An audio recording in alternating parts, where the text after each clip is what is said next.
फोड़ेंगे। ये बहुत तेज आवाज करेगा, पूरा गांव हिल जाएगा।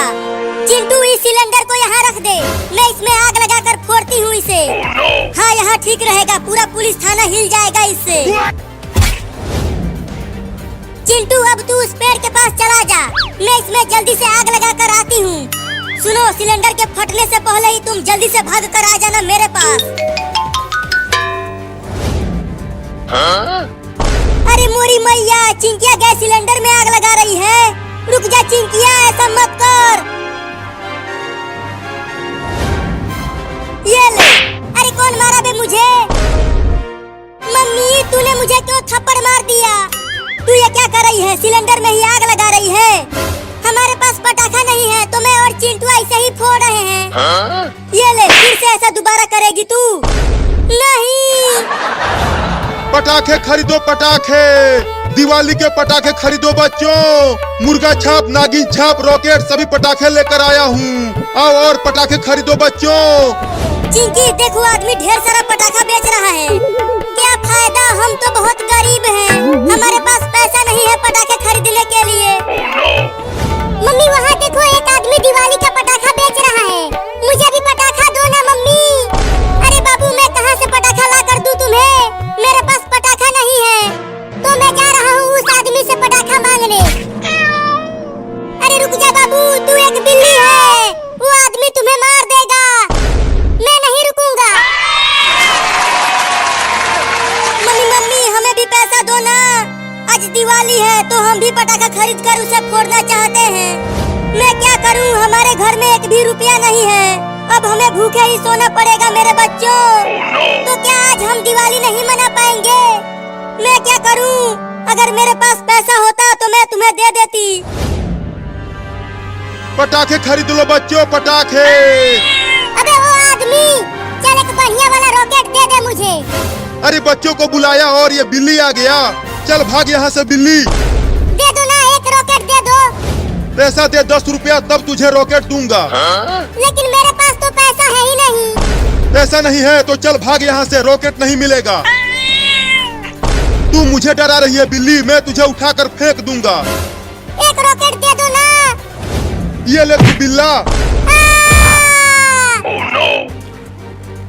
मम्मी बचाओ मुझे इस आदमी से। अरे वो आदमी मेरे बाबू को मार दिया लात से। अभी बताती हूँ उसे। अरे बाप रे, इतनी बड़ी बिल्ली कहाँ से आ गई? भागो। अरे वाह, दुकान वाला पूरा पटाखे का ठेला छोड़कर भाग गया। अब तो मैं ढेर सारा रॉकेट उड़ाऊंगा आसमान में।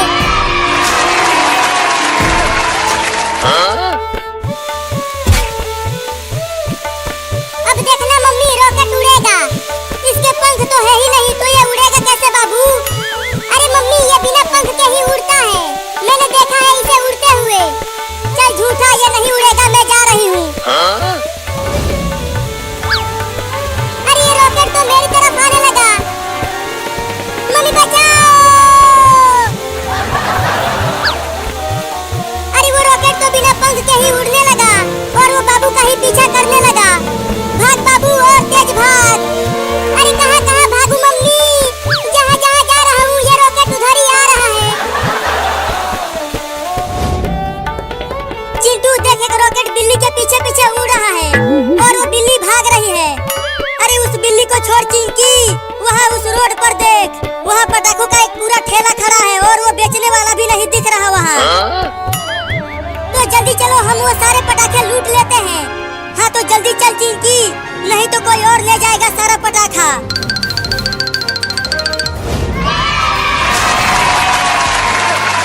अरे चिंकी, इतना सारा पटाखा, आज तो दिवाली में हम दोनों तबाही मचा देंगे। पहले हमारे पास एक भी पटाखा नहीं था, लेकिन अब देखो कितना सारा पटाखा मिल गया हमें। जल्दी जल्दी ले चलता हूँ सारा पटाखा, नहीं तो कोई और लेकर भाग जाएगा। देख देख, तू रॉकेट मेरे पास मत आ, तू कहीं और चला जा कमीना। अरे बाप रे, और उड़ा रॉकेट, अब वो तुझे छोड़ेगा नहीं। बाप रे, फट गया। फिर से तू उड़ाएगा रॉकेट बाबू? नहीं नहीं, अब कभी नहीं उड़ा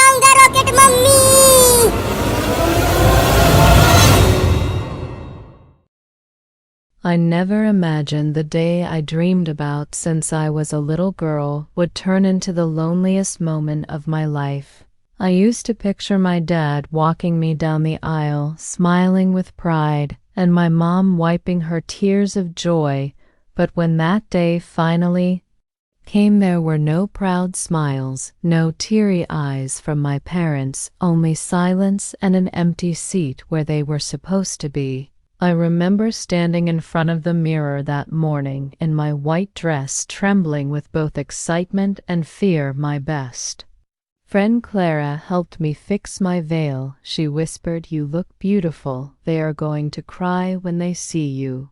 I smiled nervously and said, "I hope so," but deep down something inside me was uneasy because for weeks my parents had been distant. They avoided wedding discussions and always changed the topic. Whenever I mentioned the big day, still I chose to ignore the signs, telling myself they loved me, that they would come no matter what, because that is what parents do. I was wrong. My sister Bella had always been the center of attention. She was the golden child, beautiful, smart, manipulative in ways I could never compete with. Growing up, everything revolved around her. From birthdays to achievements, she had a way of making everything about herself. When I got engaged to Daniel, my fiancé, she acted happy, but I saw something in her eyes, a glimmer of jealousy, or maybe discomfort,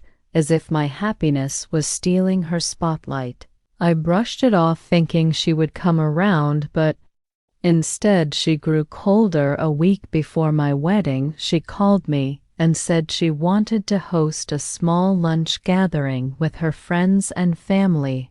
I thought it was sweet until I found out the date she chose was the same day as my wedding. I laughed, thinking it was a joke, but she said, "No, it's important, and I already invited Mom and Dad. They promised to come." I felt my heart sink. I asked Bella why she would do that, and she said, "Relax. It's just a lunch. Mom and Dad will come to your ceremony." After I hung up, hoping it was a misunderstanding, but deep down I knew it wasn't. She had done it on purpose. On my wedding day, I waited in the bridal suite, clutching my bouquet. The ceremony was supposed to start at noon. It was 11:45, and my parents still hadn't arrived. Clara kept checking the phone, but there were no messages, no calls. My hands started shaking. Daniel's mother came in and hugged me. She whispered, "Everything will be fine. Maybe they got stuck in traffic," but I knew it wasn't traffic. It was betrayal. My stomach twisted as I looked at the clock. 12 o'clock came. The music started. I stood there frozen for a moment, hoping maybe they would walk in last minute, but they didn't. The doors opened and I had to walk down the aisle alone. Everyone turned to look at me. Some smiled, some whispered to each other, but all I could hear was the sound of my own heartbeat echoing in my ears. Each step felt heavier than the last. Every dream I ever had about this moment shattered with every footstep. After the ceremony, I forced myself to smile for the photos, pretending everything was fine, but inside I was breaking. Guests asked where my parents were, and I lied, saying they had an emergency. I wanted to scream, but instead I smiled because it was my wedding day, and I refused to let them destroy it. Daniel noticed my silence. He held my hand and said, "You still look radiant." I tried to believe him. That night, as we cut the cake, I checked my phone one last time, hoping for a message from my mom. Nothing, not even a single text. They had chosen Bella over me. I felt invisible, unwanted, unloved. After the reception, I went home and cried in my dress until the sun came up. The next day I decided to call them. My mom answered with her usual cheerful voice as if nothing happened. She said, "Hey, sweetie, how was the wedding?" I was speechless. I said, "Mom, you weren't there." she sighed and said, I know honey, Bella had a little lunch and she needed us. There, I froze. She needed you there. It was my wedding, Mom. Do you even hear yourself? She said, oh, don't be dramatic. We'll make it up to you sometime, and hung up like it was nothing. I stared at the phone in disbelief. Tears burned my eyes. They didn't care, not even a little. They had chosen her over me again, and again all my life I had been the afterthought, the second choice, the background character in my own story. But that day something inside me snapped. I decided I would not let them walk over me anymore. I would show them what they lost. Months passed. I focused on my new life with Daniel. I didn't speak to my parents or Bella, but one day Bella called. She sounded nervous. She said she needed help. Her business was struggling, and she wanted me to promote it since Daniel worked in marketing. She said, please, you're my sister. I hesitated, but then a plan formed in my mind. I told her I'd help. I wanted to see how far her selfishness would go, so I invited her over. She came in all smiles, pretending nothing had happened. She hugged me tightly and said, I missed you. I smiled and said, I missed you too, but inside I felt cold. I asked her about her business. She bragged for an hour about her new line of handmade jewelry. But behind her confident words, I saw fear, desperation. She needed me, and I was going to use that over the next few weeks. I helped her connect with some of Daniel's business contacts. She believed I was genuinely helping her, but I had other plans.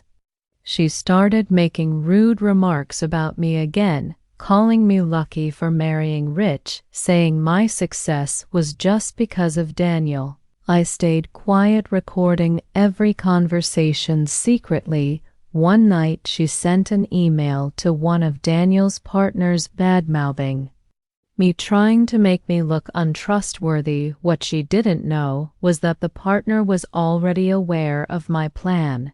I was collecting proof not to destroy her financially, but to show my parents who she truly was. After a month of letting her dig her own grave, I invited my parents to dinner. I told them Bella and I had made peace. They were delighted to hear that I cooked their favorite meal and set the table beautifully. Bella arrived with her fake smile, and my parents looked so proud of her.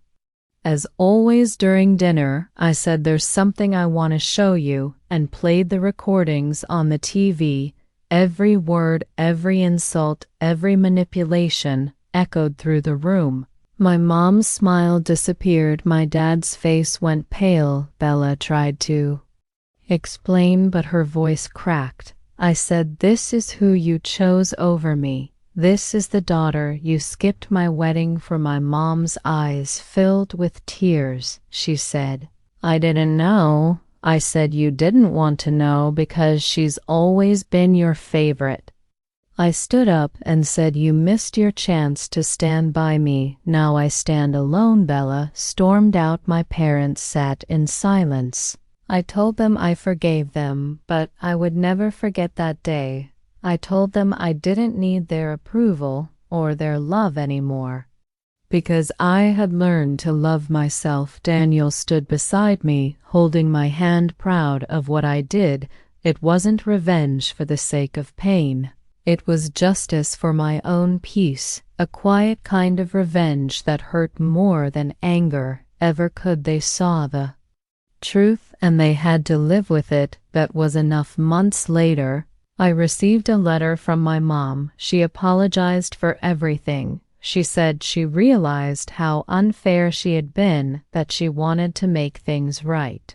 I didn't reply, not out of hate, but out of peace. Sometimes walking away is the loudest revenge of all. I had walked down that aisle alone, but that moment taught me I never needed anyone to walk beside me to prove my worth. I could walk alone and still shine brighter than ever, and maybe one day they would finally see that, but by then I wouldn't need them to.